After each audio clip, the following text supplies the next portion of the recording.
محترم ناظرین السلام علیکم۔ میری شادی کا دوسرا دن تھا اور میرا موڈ بری طرح سے خراب تھا، کیونکہ منہ دکھائی میں مجھے میری ساس اور میرے شوہر نے ایک پتلی سی سونے کی چین دی تھی، جس کے بارے میں مجھے مکمل یقین تھا کہ یہ آرٹیفیشل چین ہی ہوگی، کیونکہ ان لوگوں کی اتنی اوقات تو نہیں تھی کہ سونے کی چین لے لیتے۔ میں سوچ رہی تھی کہ جب میری دوستیں اور میری کزن وغیرہ مجھ سے منہ دکھائی کے بارے میں پوچھیں گی تو میں انہیں کیا جواب دوں گی، کیونکہ میں نے تو شروع سے ہی بڑے بڑے بول رکھے تھے کہ میں تو کسی ایسے گھر میں شادی کر کے جاؤں گی جہاں پر گاڑیاں ہوں گی، پیسے کی ریل پھیل ہوگی، بڑا سا عالی شان گھر ہوگا۔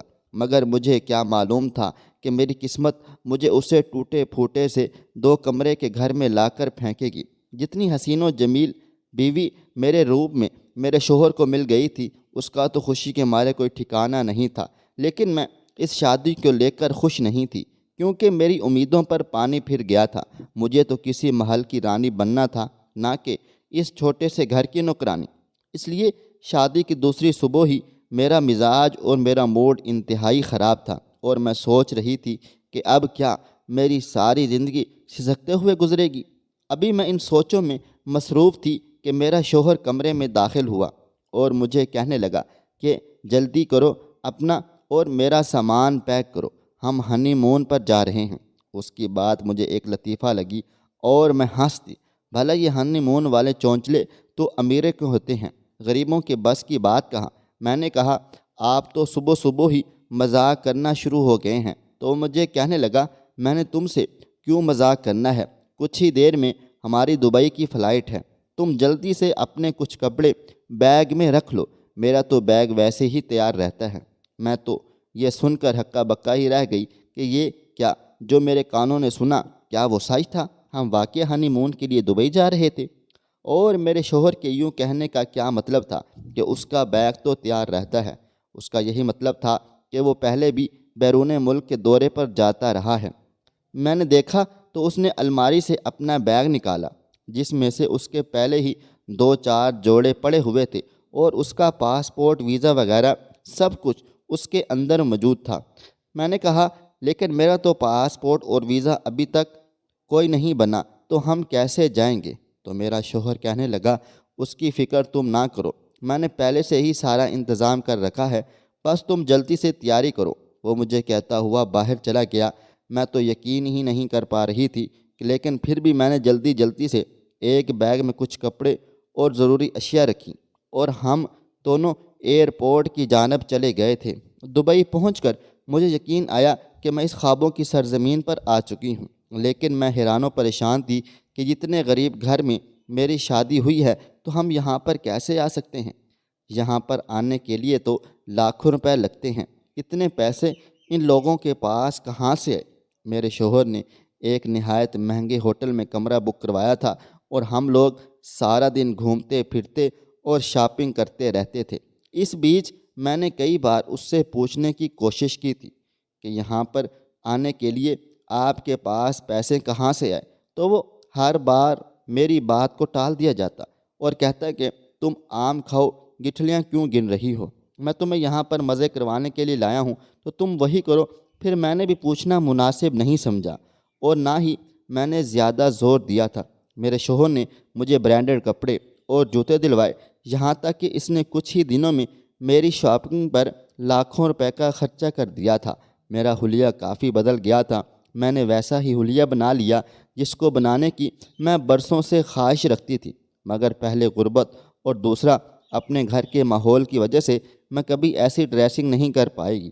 اب تو میں سارے ارمان یہاں پر آ کر پورے کر رہی تھی۔ میں نے پینٹ شرٹ پہننی شروع کر دی اور گلے میں چھوٹا سا مفلر لے لیا۔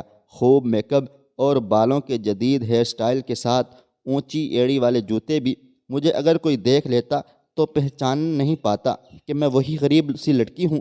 شروع میں مجھے لگا تھا کہ شاید میرے شوہر کو میرے ایسے حلیے پر اعتراض ہوگا، مگر اس نے تو مجھے کچھ نہیں کہا تھا، بلکہ الٹا میری تعریف ہی کی تھی۔ تو مجھے اندازہ ہوا کہ وہ خاصے کھلے دل دماغ کا ہے، اور اسے چھوٹی موٹی باتوں سے کوئی فرق نہیں پڑتا۔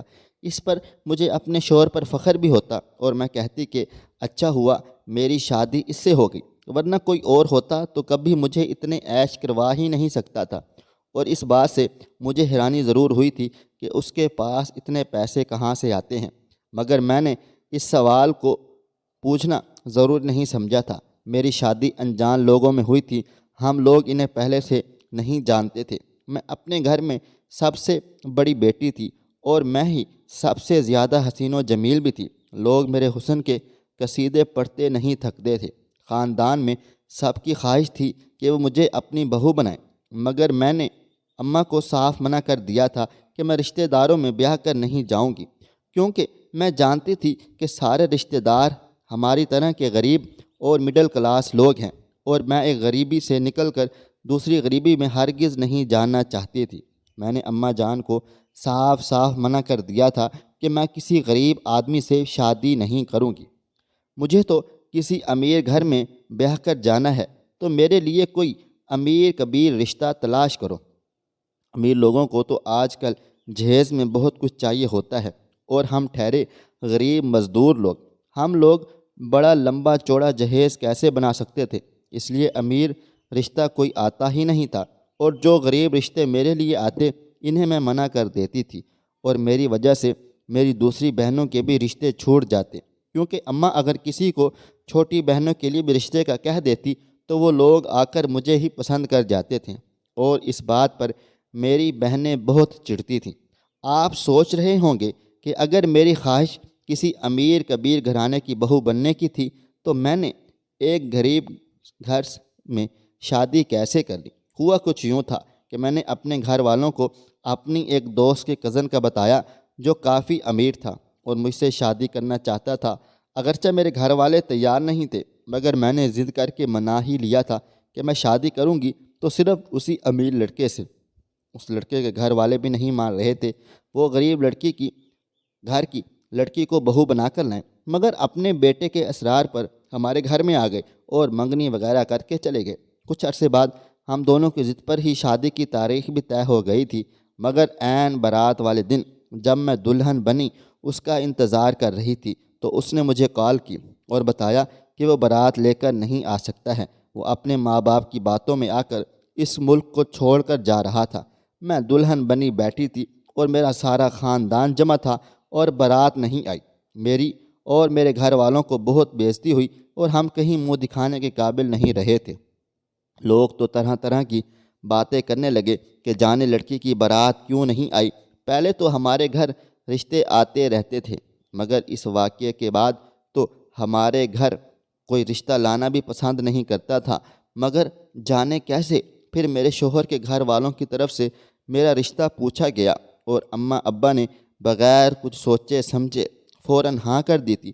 میں چونکہ شرمندہ تھی کہ پہلے ہی میں اپنے ماں باپ کو کافی بے عزت کروا چکی ہوں، اس لیے میں نے اس بار اعتراض نہیں کیا کہ میں غریب گھر میں نہیں جاؤں گی، بلکہ میں نے چپ چاپ خاموشی سے شادی کر لی تھی، مگر میں اندر سے خوش نہیں تھی۔ میں کیوں غریب لوگوں میں آ گئی ہوں، اور اب شادی کے فوراً بعد ہی میرے اپنے شوہر کے ساتھ یہاں دبئی آ کر گھومنا پھرنا تو مجھے ایک خواب ہی لگ رہا تھا۔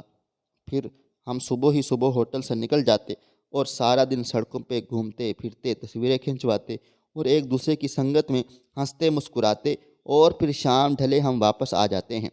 میرا تو جی ہی نہیں بھرتا تھا کہ میں تصویریں اور ویڈیوز بنواتی جاؤں اور واپس جا کر پھر سب کو دکھاؤں۔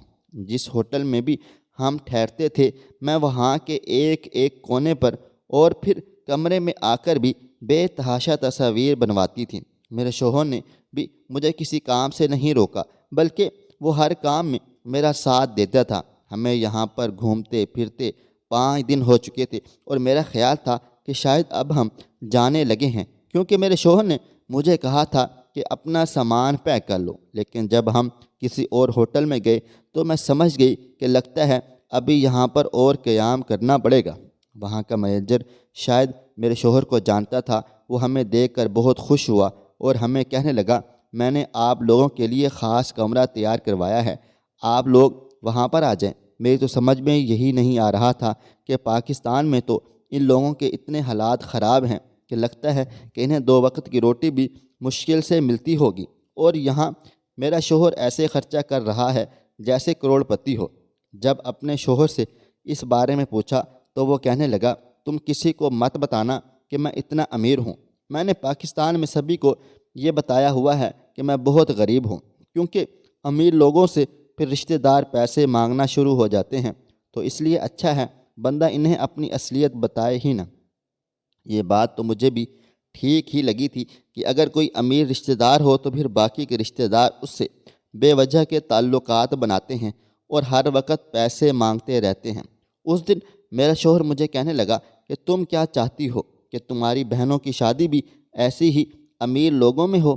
میں نے کہا ہاں کیوں نہیں۔ تو کہنے لگا یہاں دبئی میں میرے کچھ دوست احباب ہیں، انہی کے گھر والوں کو ان کے رشتے کی تلاش ہے، اگر کہو تو تمہاری بہنوں کے لیے بات چلا دوں۔ میں نے کہا کہ اسے اچھی بات اور کیا ہوگی۔ میں نے اس وقت اپنے گھر پر فون کیا اور انہیں سارے حالات وغیرہ بتائے کہ دیکھیں میں یہاں پر کتنی خوش ہوں اور کس طرح کی زندگی گزار رہی ہوں۔ میری بہنیں اور میرے ماں باپ وہ مجھے اس طرح دبئی میں دیکھ کر کافی حیران و پریشان ہو گئے تھے اور متاثر بھی ہو گئے اور خوش بھی ہوئے۔ میرے شوہر نے کہا تھا کہ ایک شرط پر تمہاری بہنوں کی شادی یہاں کے لڑکوں کے ساتھ ہو سکتی ہے کہ اگر تم پاکستان میں اس بات کا چرچا نہ کرو، کیونکہ اگر کسی کو بھی پتہ چل گیا تو پھر لوگ مجھے بھی کہیں گے کہ میں ان کی بیٹیوں کی بھی یہاں بلا کر ان کی شادیاں کروا دوں۔ میں نے اپنے شوہر کے کہنے پر رازداری سے اپنی دونوں بہنوں کو یہاں پر بلوا لیا اور ان کے یہاں آنے کے تمام انتظامات میرے شوہر نے کیے تھے۔ جن لڑکوں سے میرے شوہر نے مجھے ملوایا تھا ان کے ساتھ تمہاری بہنوں کی شادی کی جائے گی۔ واقعی بہت امیر تھے اور یہاں کی ایک رئیس فیملی سے تعلق رکھتے تھے۔ میں تو اپنی بہنوں کے لیے بہت زیادہ خوش تھی کہ وہ بھی یہاں پر سیٹل ہو جائیں گی۔ دونوں کے وہ آئین دنوں کے بعد ان کا سادگی سے نکاح کر دیا گیا اور دونوں اپنے شوہروں کے سنگ رخصت ہو گئی تھیں۔ ہم ابھی تک اسی ہوٹل میں مقیم تھے اور منیجر صاحب ہم دونوں کا بہت زیادہ خیال رکھ رہا تھا، کیونکہ مجھے لگتا تھا کہ میرا شوہر یہاں کا ریگولر کسٹمر ہے، اس لیے وہ منیجر صاحب میرے شوہر سے بہت اچھے سے آگاہ ہے۔ میں نے اپنے شوہر کو کہا کہ ہم بھی ہمیشہ کے لیے یہیں پر رہ جاتے ہیں، تو وہ کہنے لگا نہیں ہم یہاں پر ہمیشہ کے لیے نہیں رہ سکتے ہیں، ہمیں کچھ دن بعد پاکستان واپس جانا ہوگا، لیکن اگر تم کہو گی تو پھر کچھ عرصے کے بعد یہاں پر آ جائیں گے۔ اس نے واپسی کے لیے ٹکٹ کروا لی جو کہ 1 ہفتے بعد کی تھی، اور میں چاہتی تھی کہ میں اسے 1 ہفتے کو بھرپور گزار لوں کیونکہ میرے پاس اچھی اچھی یادیں جمع ہو جائیں گی۔ میں نے شوہر سے کہا مجھے 1 ہفتے میں اسے بہت کام ہے، لہٰذا میں ہوٹل میں ہی رہوں، اور وہ صبح کو گیا رات کو واپس آ جاتا تھا۔ میں نے نوٹ کیا اب چونکہ میں اکیلی ہی ہوتی تھی تو وہ منیجر مجھے عجیب سی نظروں سے گھورتا رہتا تھا۔ مجھے اس کی نظریں بالکل بھی اچھی نہیں لگتی تھیں، اور ایک عورت ہونے کے ناطے میں سمجھ سکتی تھی کہ اس کی نظروں میں میرے لیے کیا تھا، اس لیے میں لاکھ کوشش کرتی تھی کہ اس گھٹیا آدمی کے ساتھ میرا آمنا سامنا ہی نہ ہو۔ اس دن میں سوچ رہی تھی کہ میں باہر جا کر تھوڑا سا گھوم پھراؤں، کیونکہ میں کمرے میں بور ہو رہی تھی۔ جیسے ہی میں اپنے کمرے سے باہر نکلی میرا سامنا منیجر صاحب سے ہو گیا، جو مجھے دیکھتے ہی مسکرایا اور میرے قریب آنے لگا، تو میں ڈر کر وہاں سے بھاگ کر دوبارہ اپنے کمرے میں آ کر بند ہو گئی تھی۔ لیکن میں کتنی دیر تک کمرے میں بند رہ سکتی تھی؟ میرا شوہر تو صبح کا گیا رات کو واپس آتا تھا اور میں کمرے میں سارا دن بور ہو جاتی تھی۔ میں نے یہی سوچ لیا کہ میں بھی باہر جا کر تھوڑا گھوم پھر ہی آیا کروں گی، لیکن اس منیجر کی وجہ سے میرا سارا پلان فیل ہو گیا تھا۔ اب میں سوچ رہی تھی کہ مجھے اس سے ڈرنے کی کیا ضرورت ہے، میں اس سے صاف صاف بات کروں گی، اور اگر اس نے مجھے کچھ بھی کہنے کی کوشش کی تو میں شور مچا دوں گی۔ تھوڑی دیر بعد میں ہمت کر کے کمرے سے باہر نکلی۔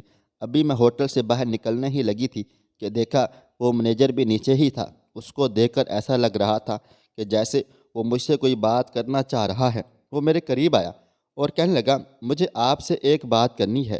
میں نے کہا جی بتائیں آپ کو کیا مسئلہ مسائل ہے، لیکن اسی وقت جانے کہاں سے میرا شوہر آ گیا اور اسے دیکھ کر وہ منیجر گھبرا کر وہاں سے چلا گیا تھا۔ میرے شوہر نے تو اسے نہیں دیکھا تھا، مگر مجھے دیکھ کر وہ کافی حیران و پریشان ہو گیا۔ مجھے کہنے لگا تم یہاں پر نیچے کیا کر رہی ہو، تمہیں تو اس وقت کمرے میں ہونا چاہیے تھا۔ میں نے کہا تم تو سارا دن باہر ہوتے ہو تو میں بور ہو رہی تھی، اس لیے سوچا کہ مارکیٹ کا ہی چکر لگا لوں۔ تو وہ غصے سے بولا میں نے تمہیں منع کیا تھا نا، میرے بغیر یہاں سے نکلنے کی ضرورت نہیں ہے، تو تم کیوں نکلی ہو؟ چلو ابھی میرے ساتھ کمرے میں چلو۔ میں اسی کا انداز یہ دیکھ کر بہت حیران و پریشان ہو گئی، تو اس نے مجھ سے ایسے لہجے میں کبھی پہلے بات نہیں کی تھی، اور پھر یہ تو خاصا لبرل انسان تھا، تو پھر میرے اکیلے جانے سے اسے کیوں اعتراض ہوا؟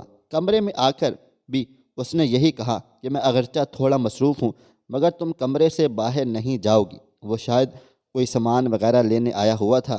کچھ دیر کے بعد وہ اپنا چھوٹا سا بیگ لے کر دوبارہ باہر چلا گیا تھا، لیکن جانے سے پہلے مجھے تاکید کرنا نہیں بھولا کہ میں کمرے میں ہی رہوں۔ میرے شوہر کے جانے کے بعد کی بات تھی کہ دروازے پر دستک ہوئی اور وہی مینیجر اجازت لے کر اندر آیا اور کہنے لگا کہ میں نے آپ سے کچھ بات چیت کرنی ہے۔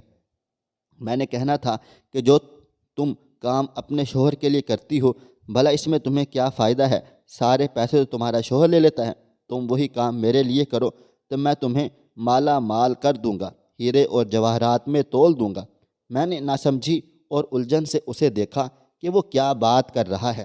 میں کیا کام کرتی ہوں بھلا اپنے شوہر کے لیے؟ میں تو کچھ بھی اس کے لیے نہیں کرتی تھی، لیکن اس نے میری طرف دیکھے بغیر ہی اپنی بات جاری رکھی اور کہنے لگا، تم مجھے کل تک سوچ کر بتا دو، اگر وہی کام تم میرے لیے کرو گی تو تمہیں بہت فائدہ ہوگا، لیکن جب تک اپنے شوہر کے لیے کام کرتی رہو گی تو تمہیں بالکل بھی فائدہ نہیں ہوگا۔ وہ تو یہ کہہ کر چلا گیا تھا، مگر مجھے اچھے خاصے شک میں مبتلا کر گیا۔ آخر میرے شوہر نے اسے اپنے کام کے متعلق ایسا کیا بتا رکھا ہے کہ یہ مجھ سے ہی ڈیل کرنے آ گیا ہے؟ میرے شوہر نے تو مجھے یہی کہا تھا کہ اس کا یہاں پر چھوٹا موٹا سا کاروبار ہے اور وہ امپورٹ ایکسپورٹ کا بزنس کرتا ہے، دبئی کی چیزوں کو پاکستان اور پاکستان کی اشیاء کی دبئی تجارت کرتا ہے۔ تو پھر وہ مینیجر اس کام کی بات کر رہا تھا۔ کافی دیر تک میں سوچتی رہی، لیکن مجھے کوئی سمجھ نہیں آیا۔ پھر تھک ہار کر میں نے اس بات کو اپنے ذہن سے نکال دیا اور اپنی بہن کو کال ملانے لگی، لیکن عجیب و غریب بات یہ تھی، نہ تو ایک بہن کال اٹھا رہی تھی اور نہ ہی دوسری۔ میں پچھلے 3 دنوں سے انہیں کال کرنے کی کوشش کر رہی تھی، لیکن لگتا تھا کہ وہ اپنے ہنی مون کے انجوائے کر رہی ہیں اور مصروف ہیں، تبھی میری کال کا جواب نہیں دے رہے ہیں۔ میں یہاں کمرے میں قید نہیں رہ سکتی تھی، جانے یہ میرے شوہر نے مجھ پر کیسی پابندیاں لگا دی تھیں۔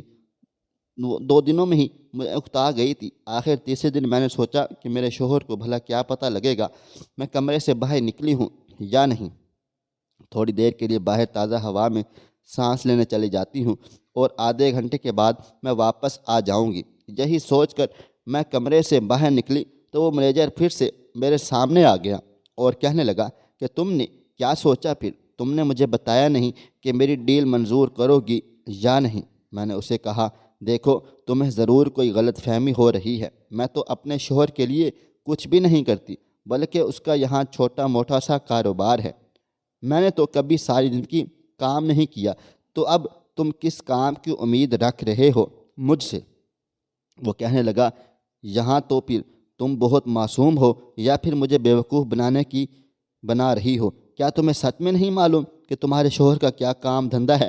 اگر نہیں معلوم تو پھر تم اس کی مدد کیسے کر رہی ہو اور کیوں کر رہی ہو؟ میں چکرا کر رہ گئی اور کہا، تم مجھے کھل کر بتاؤ کیا بات کر رہے ہو، مجھے تو تمہاری کچھ بھی سمجھ نہیں آ رہی۔ کہنے لگا، میں تمہیں ایک ویڈیو دکھاتا ہوں، اسے دیکھ کر تمہیں سب کچھ سمجھ آ جائے گی، لیکن وہ ویڈیو میں تمہیں یہاں نہیں دکھا سکتا۔ یہاں ہر طرف کیمرے ہیں اور ہماری ایک ایک حرکت کو دیکھا جا رہا ہے۔ تم ایسا کرو کہ ہوٹل کی پچھلی سائڈ پر آ جاؤ، میں تمہیں وہاں آ کر ویڈیو دکھاتا ہوں۔ میں اس سارے معاملے کو لے کر شک میں مبتلا ہو گئی تھی اور مجھے لگ رہا تھا جیسے کچھ تو غلط ہے۔ مجھے شاید اس مینیجر کی بات مان کر پچھلے حصے میں نہیں جانا چاہیے کہ کہیں میرے ساتھ ہی کچھ غلط نہ ہو جائے، مگر میں ابھی تجسس کے ہاتھوں مجبور ہو گئی تھی اور یہ جاننا چاہتی تھی کہ میرے شوہر کا ایسا کیا کام ہے جس میں میں بھی شامل ہوں۔ اس لیے میں نہ چاہتے ہوئے بھی ہوٹل کی پچھلی طرف آ گئی۔ 10 منٹ کے بعد وہ مینیجر بھی آ گیا تھا۔ اس کے ہاتھ میں ایک موبائل فون تھا۔ اس نے آتے ہی ایک ویڈیو میرے سامنے کر دی اور کہنے لگا، یہ ویڈیو دیکھ لو، پھر تمہیں میری ساری باتوں کی سمجھ آ جائے گی۔ وہ ویڈیو میں نے دیکھی تو میری جان نکل گئی تھی۔ کیونکہ اس ویڈیو میں تو میری بہنیں نظر آ رہی تھیں جن کو میں اور میرا شوہر اپنے ساتھ لے کر ایک ہوٹل میں داخل ہو رہے تھے۔ یہ تب کی بات تھی جب انہیں یہاں پر دبئی لے کر آئے ہوئے تھے۔ میں حیران و پریشان ہوئی اور کہا، یہ ویڈیو تمہارے پاس کہاں سے آئی ہے؟ وہ ہنسنے لگا، کہنے لگا، یہ مت پوچھو یہ میرے پاس کہاں سے آئی، یہ دیکھو اس ویڈیو کو دیکھ کر صاف لگ رہا ہے کہ تم اپنے شوہر کے ساتھ اس کے کاروبار میں برابر کی شریک ہو۔ تو میں چیخ ہی پڑی اور کہا کہ کیسا کاروبار، یہ تم کیا بات کر رہے ہو؟ یہ دونوں تو میری بہنیں ہیں جو پاکستان سے دبئی آئی تھیں۔ میں اور میرا شوہر ہی انہیں ایئرپورٹ سے ریسیو کرنے گئے تھے اور میں اپنے ساتھ لے کر ایک ہوٹل میں آ گئے تھے۔ اس ویڈیو میں تمہیں کہاں سے کوئی کاروبار نظر آ رہا ہے؟ میری بات سن کر وہ ایک دم چونک گیا۔ اسے شاید معلوم نہیں تھا وہ جن لڑکیوں کی ویڈیو مجھے دکھا رہا ہے وہ میرے ہی بہنیں ہیں۔ ایک دم اس نے میرے ہاتھ سے اپنا موبائل فون کھینچا اور بھاگتا ہوا وہاں سے چلا گیا تو میں بھی الجھتے ہوئے اپنے کمرے میں آ گئی تھی۔ یہ آخر مجھ سے چاہتا کیا تھا اور مجھے تو اس کی کسی بات کی بھی سمجھ نہیں آئی تھی۔ رات کو کمرے میں ہی کھانا جاتا تھا اور جب میں کھانا کھا کر سو جاتی تو پھر کہیں جا کر میرا شوہر واپس آتا تھا۔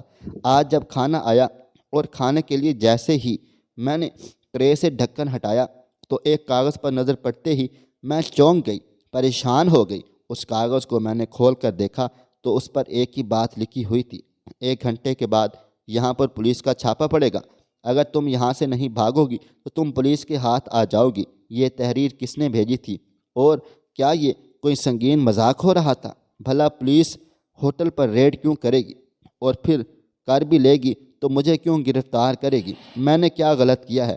میں تو اپنے شوہر کے ساتھ قانونی طور پر اس ملک میں آئی تھی اور قانونی طور پر ہی اس ہوٹل میں رہ رہی تھی۔ ابھی رات کے 8 بج رہے تھے اور میرے شوہر کی واپسی 12 بجے سے پہلے نہیں ہونی تھی۔ میں نے اسے کال کرنے کی بہت کوشش کی مگر وہ میری کال بھی نہیں اٹھا رہا تھا۔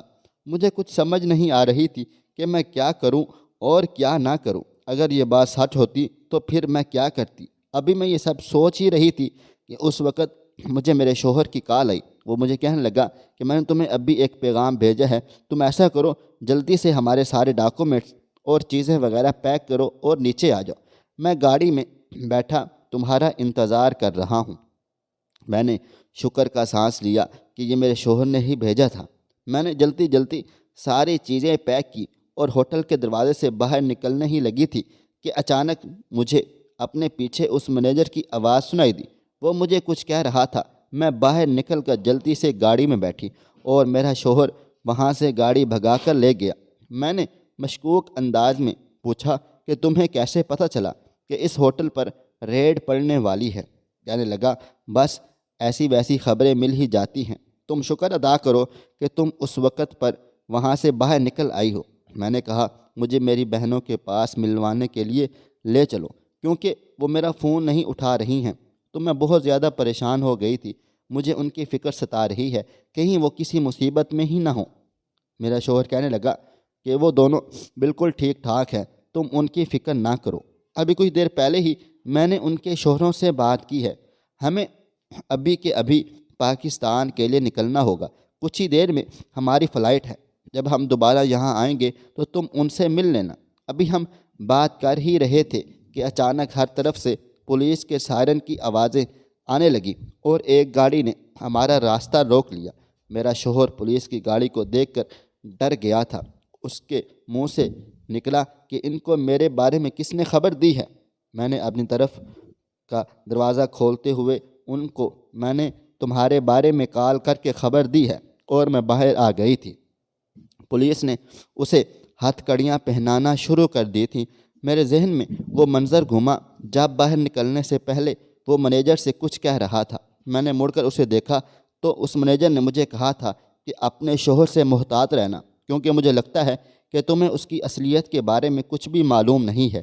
تم ایک معصوم اور بھولی بھالی لڑکی ہو اور میں نہیں چاہتا کہ تمہاری زندگی تباہ و برباد ہو، خراب ہو، اس لیے جتنی ہو سکے اس سے دور ہو جاؤ۔ اور ہاں، سب سے پہلے اپنی بہنوں کو بچاؤ، وہ شخص فراڈ ہے، تمہاری بہنوں کو بیچ چکا ہے۔ میں تو سن کر دنگ ہی رہ گئی تھی۔ باہر نکلتے نکلتے میں پولیس کو کال کر چکی تھی۔ تفتیش کے بعد جو حقائق سامنے آئے وہ یہ تھے کہ میرا شوہر ایک دھوکے باز شخص تھا۔ وہ لڑکیوں سے نکاح کر کے انہیں پاکستان سے یہاں لاتا اور پھر انہیں یہاں پر بیچ دیتا تھا۔ اس کی ساتھی لڑکیاں مختلف ہیلوں بہانوں سے پاکستانی لڑکیاں گھیر کر یہاں دبئی بلواتی تھیں اور پھر انہیں یہاں امیر عربی شیخوں کے پاس بھجوا دیا جاتا تھا۔ میرے شوہر نے مجھے اور میری بہنوں کو بیوقوف بنا کر انہیں بھی یہاں پر بلوا لیا اور ان کے ساتھ بھی یہی کیا تھا۔ وہ مینیجر صاحب میرے شوہر کے بارے میں سب کچھ جانتا تھا اور اس کو یہ غلط فہمی تھی کہ میں اپنے شوہر کے ساتھ مل کر یہ کام کاج دھندا کرتی تھی۔ اس کی وجہ سے اس نے مجھے اپنے ساتھ کام کرنے کی آفر کی، کیونکہ وہ اسی ہوٹل میں انہیں مقاصد کے لیے استعمال ہوتا تھا۔ میرے شوہر نے مجھ پر نظر رکھی ہوئی تھی اور اس کو اس کے آدمی نے بتایا تھا کہ وہ ہوٹل کا مینیجر مجھے اس کے خلاف بھڑکا رہا ہے۔ اس لیے میرے شوہر نے اس سے بدلہ لینے کے لیے اس کی مخبری کر دی اور اس کے ہوٹل پر ریڈ کروا دی، مگر اب وہ خود ہی پکڑا گیا تھا۔ اس کا ارادہ اب میرے ساتھ بھی وہی سب کچھ کرنے کا تھا جو وہ باقی کے ساتھ کیا کرتا تھا۔ وہ تو بر وقت میں نے دماغ کا استعمال کیا اور پولیس کو کال کر دی اور بچ گئی تھی۔ دبئی پولیس نے چھاپے مارے تھے اور سبھی ملوث افراد پکڑے گئے تھے۔ میری بہنوں کو بھی رہا کروا لیا گیا اور ہم تینوں کو پاکستان بھیج دیا گیا۔ یہ سب میرا قصور تھا۔ مجھے شروع سے ہی مشکوک ہو جانا چاہیے تھا، مگر میں نظر انداز کرتی رہی اور نہ صرف بلکہ اپنی بہنوں کی زندگی بھی خراب کی، تباہ و برباد کر دی۔ کاش مجھے امیر بننے کا لالچ نہیں ہوتا۔ میرے لالچ کی وجہ سے یہ دن دیکھنے کو ملا تھا۔ اس کو تو دبئی میں ہی سزا ہو گئی تھی، مگر میں یہاں پاکستان میں جو کچھ سہ رہی تھی، طعنے طنز اور لوگوں کی باتیں، وہ بھی تو ایک سزا ہی تھی۔ اب آتے ہیں کہانی کے ایک اور رخ کی جانب۔ یہاں ہمارا معاشرہ مردوں کے ساتھ یعنی شوہر کے ساتھ حضرات کے ساتھ ناانصافیاں کرتا ہے۔ دیکھیے اور سنیے، بیویاں شوہر کے لیے سجنے سنورنے کو تیار ہی نہیں۔ شوہر جیسے ہی گھر میں داخل ہوتا ہے تو وہی گرد آلود چہرہ، بوسیدہ لباس، خشکی بھرے بال لیے مردانہ آواز نکالتے ہوئے منہ بنا کر غصے میں کہتی ہیں، فلاں چیز لانا بھول گئے ہوں گے، معلوم ہے مجھے آپ سے ایک کام ڈھنگ سے نہیں ہوتا، وغیرہ وغیرہ۔ اس طرح شوہر آہستہ آہستہ بیوی سے دور ہونا شروع ہو جاتا ہے اور پھر اسے بیوی سے زیادہ موبائل، ٹیلی ویژن اور دوستوں میں دلچسپی بڑھنے لگ جاتی ہے۔ ایمان اور دل میں خدا کا ڈر ہوتا ہے تو نفس پر قابو رکھتا ہے، اور کہیں ایمان کمزور اور خوف خدا کم ہو تو باہر خواتین سے تعلق بنا بیٹھتا ہے۔ ہر شخص اپنی بیوی کو جوان، تر و تازہ اور خوبصورت دیکھنا چاہتا ہے۔ ہر شخص چاہتا ہے کہ اس کی بیوی رومانوی انداز میں گفتگو کرے، لیکن خواتین کی طرف سے جواب ملتا ہے کہ بچوں کے بعد یہ سب کچھ نہیں ہوتا، بچے کون سنبھالے گا، گھر کے کام کاج کون کرے گا۔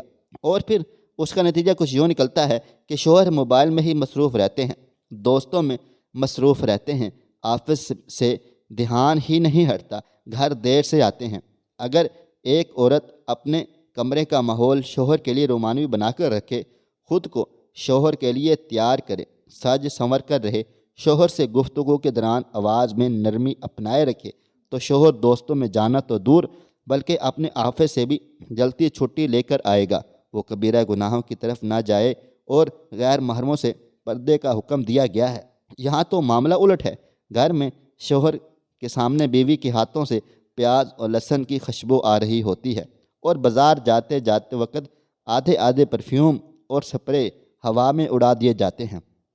بعض جگہ مردوں میں بھی یہ خامیاں ہیں، بیوی کے پاس جائیں تو صفائی اور ستھرائی کا خیال نہیں رکھتے۔